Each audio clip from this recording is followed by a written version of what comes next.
Assalamualaikum warahmatullahi wabarakatuh. Sebelum memulai pembelajaran, alangkah baiknya kita sama-sama membaca doa terlebih dahulu ya.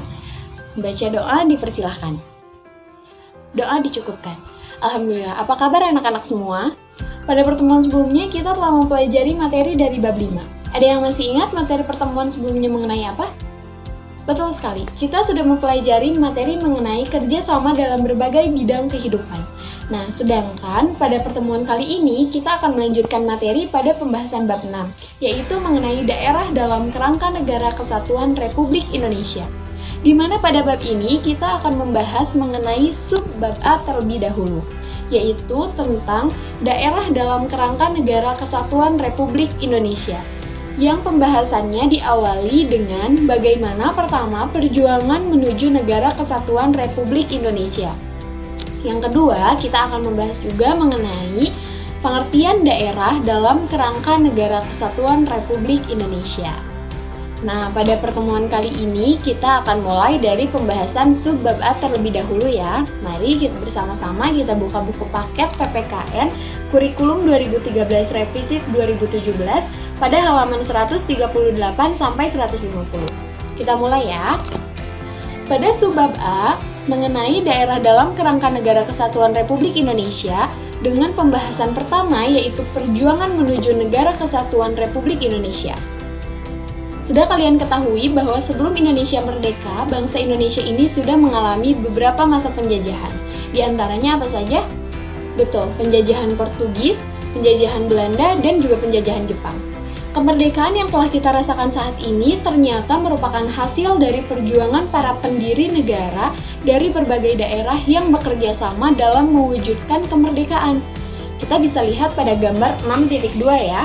Pada gambar ini ternyata menunjukkan salah satu perjuangan rakyat Surabaya dalam mempertahankan kemerdekaan pada tanggal 10 November 1945. Nah, sejarah tentang lahirnya Negara Kesatuan Republik Indonesia ini ternyata semakin menguat setelah Jepang menyerahkan prasyaratnya kepada sekutu. Peristiwa tersebut ternyata mendorong para pemuda dengan jiwa muda dan semangatnya bergerak mendesak golongan tua untuk secepatnya memproklamasikan kemerdekaan Indonesia. Kesepakatan pemuda di Jalan Pegangsaan Timur Jakarta ini membulatkan tuntutan pemuda bahwa kemerdekaan Indonesia ini hak dan rakyat itu sendiri yang tidak dapat kita gantungkan kepada orang dan kerajaan lain. Nah, jalan satu-satunya adalah memproklamasikan kemerdekaan oleh kekuatan bangsa Indonesia itu sendiri. Tekad para pemuda ini tersebut akhirnya mendorong terjadinya peristiwa Rengas Dengklok. Ada yang tahu peristiwa Rengas Dengklok? Betul sekali, ini peristiwa saat Insinyur Soekarno dan Dr. Andes Muhammad Hatta diculik. Saat itu, suasana di Rengas Dengklok ternyata menjadi tegang. Insinyur Soekarno oleh golongan muda diminta untuk memenuhi keinginan rakyat Indonesia untuk memproklamasikan kemerdekaan dengan kekuatan bangsa Indonesia sendiri. Setelah berdebat panjang, desakan para pemuda ini akhirnya disanggupi oleh Insinyur Soekarno yang akan segera memproklamasikan kemerdekaan tetapi dilakukan di Jakarta. Tentu saja jawaban tersebut ternyata disambut gembira oleh para pemuda dan juga para prajurit kota yang menjaga Insinyur Soekarno pada saat itu. Pada tanggal 16 Agustus tahun 1945, rombongan dari Rengas Dengklok ini tiba di Jakarta dengan mempertimbangkan berbagai tempat yang aman untuk membahas proklamasi. Kemudian, Insinyur Soekarno dengan para penyusun teks proklamasi ini menjadikan rumah Laksamana Muda Maeda sebagai tempat penyusunan naskah proklamasi kemerdekaan Republik Indonesia. Di kediaman Laksamana Muda Maeda ini di Jalan Imam Bonjol nomor 1 Jakarta, teks proklamasi akhirnya dirumuskan. Meskipun pada saat itu tidak mendapat persetujuan dari Jepang, tetapi Insinyur Soekarno dan Dr. Andes Muhammad Hatta akan segera merumuskan teks proklamasi ini dengan tulisan tangan mereka sendiri. Nah, adapun perjuangan-perjuangan lainnya ya yang dipimpin para kaum ulama dan kaum bangsawan itu, contohnya seperti perlawanan apa sih? Betul, ada perlawanan rakyat Maluku, perlawanan rakyat Sulawesi, perlawanan rakyat Kalimantan, perlawanan rakyat Aceh, perlawanan rakyat Bali, hingga di Bandung sendiri pun untuk mempertahankan kemerdekaan di daerahnya masing-masing, rakyatnya berjuang bersama-sama, bekerja bersama-sama untuk menjaga daerahnya masing-masing. Dan masih banyak daerah-daerah lainnya tentunya. Nah, kemudian perjuangan-perjuangan tersebut sampai kepada puncak perjuangan, yaitu dengan dibacakannya teks proklamasi kemerdekaan oleh Insinyur Soekarno seperti yang tergambarkan pada gambar 6.3. Pada gambar 6.3 ini, sekitar tanggal 17 Agustus tahun 1945, pada hari Jumat pukul 10 waktu Indonesia Barat, di depan rumah Insinyur Soekarno, tepatnya di Jalan Pegangsaan Timur nomor 56 Jakarta, Insinyur Soekarno didampingi Dr. Andes Muhammad Hatta membacakan teks proklamasi dengan disaksikan kurang lebih 1.000 orang.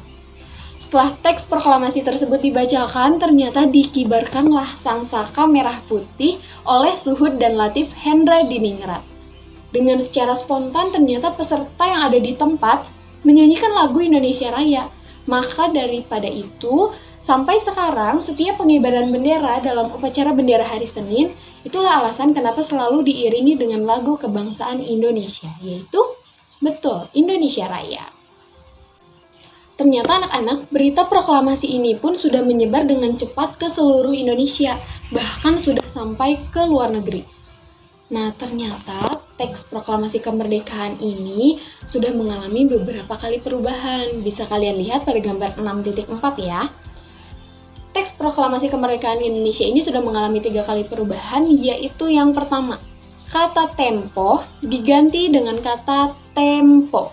Dan yang kedua, wakil bangsa Indonesia digantikan dengan atas nama bangsa Indonesia.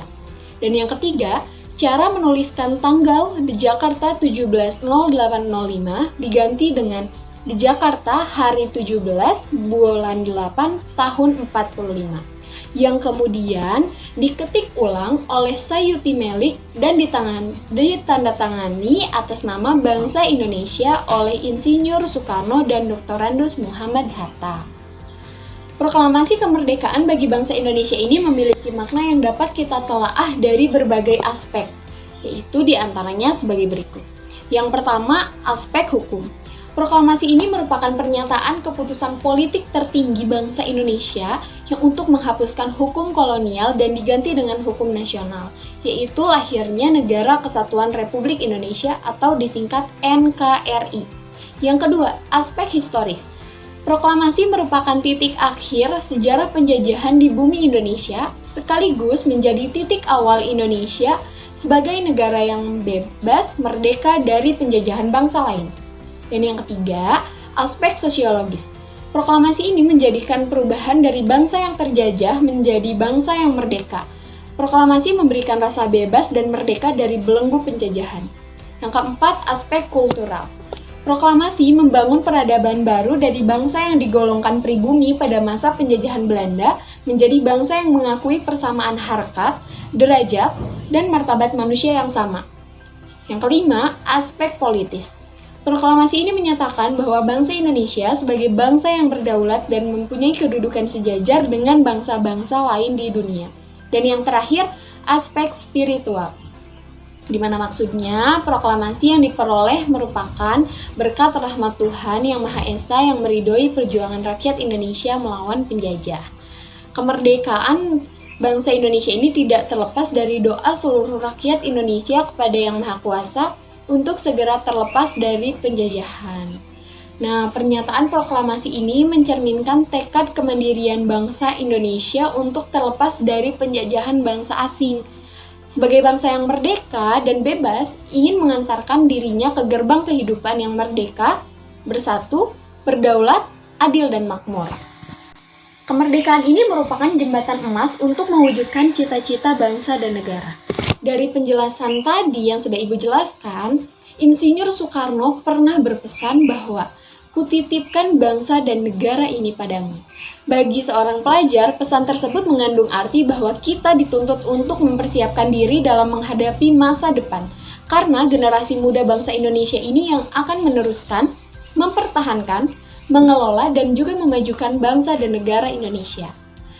Nah, untuk pembahasan yang pertama kita sudah selesai, kita akan lanjutkan pada materi selanjutnya, yaitu materi bagian 2 dengan pembahasan pengertian daerah dalam kerangka Negara Kesatuan Republik Indonesia. Proklamasi kemerdekaan bangsa Indonesia ini merupakan awal dibentuknya Negara Kesatuan Republik Indonesia. Negara Indonesia yang diproklamasikan oleh para pendiri negara adalah Negara Kesatuan.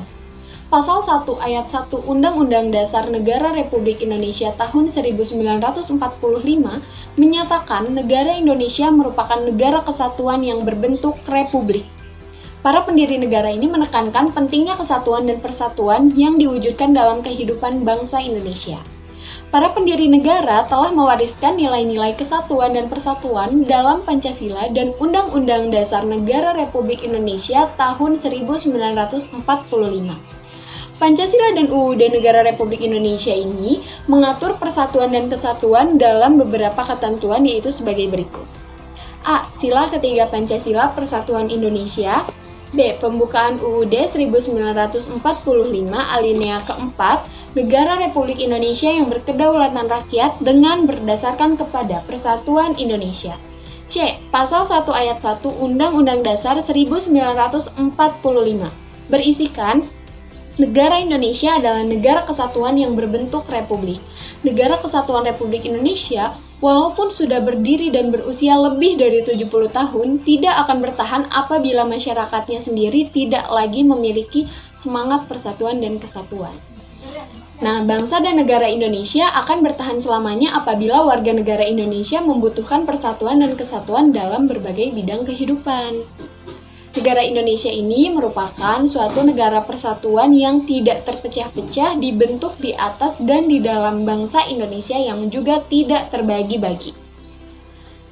Menurut Undang-Undang Dasar Negara Republik Indonesia tahun 1945, pada pasal 18 ayat 1 disebutkan bahwa Negara Kesatuan Republik Indonesia ini dibagi atas daerah-daerah provinsi, dan daerah provinsi itu dibagi atas kabupaten dan kota, yang tiap-tiap provinsi, kabupaten, dan kota itu mempunyai pemerintahan daerah yang diatur dengan undang-undang, yang kemudian dilanjutkan pada ayat 2, yaitu pemerintahan daerah provinsi, daerah kabupaten, dan kota, yang mengatur dan mengurus sendiri urusan pemerintahan menurut asas otonomi dan tugas pembantuan. Nah, dari pasal tersebut kita dapat menyimpulkan bahwa daerah yang meliputi daerah provinsi, kabupaten, dan kota itu diberikan kewenangan yang seluas-luasnya atau biasa kita sebut dengan otonomi untuk mengatur daerahnya tersebut. Sampai hari ini Indonesia sudah berjumlah 34 provinsi, dan setiap pemerintahan daerahnya tersebut memiliki kewenangan daerah masing-masing untuk mengatur daerahnya. Nah, adapun pemberian otonomi seperti ini diharapkan dapat mempercepat perwujudan kesejahteraan masyarakat melalui peningkatan pelayanan, pemberdayaan, dan peran serta masyarakat, seperti gambar 6.5. Yang terlihat di mana Pusat Kesehatan Masyarakat atau disingkat dengan Puskesmas yang merupakan salah satu bentuk pelayanan dasar pemerintah daerah kepada masyarakatnya. Jadi yang berkaitan dengan kesehatan, pendidikan, dan kesejahteraan sosial itu diserahkan kepada masing-masing pemerintah daerah yang ada di Indonesia. Nah, sekian pemaparan materi dari daerah dalam kerangka Negara Kesatuan Republik Indonesia. Semoga pembahasan materi kali ini dapat kalian pahami dengan baik ya. Untuk menambah pemahaman kalian pada materi pertemuan kali ini, silahkan kalian kerjakan tabel 6.2 pada halaman 150. Minggu depan akan kita lanjutkan pada materi pembahasan subbab B, yaitu peran daerah dalam kerangka Negara Kesatuan Republik Indonesia. Sekian presentasi untuk mata kuliah Teori Keterampilan Belajar dan Mengajar dari saya, Yuli Sukmawati, NPM 1850112. Apabila banyak kesalahan dalam penyampaian kata dan penampilan video, mohon dimaafkan. Wabillahi taufiq wal hidayah. Wassalamualaikum warahmatullahi wabarakatuh.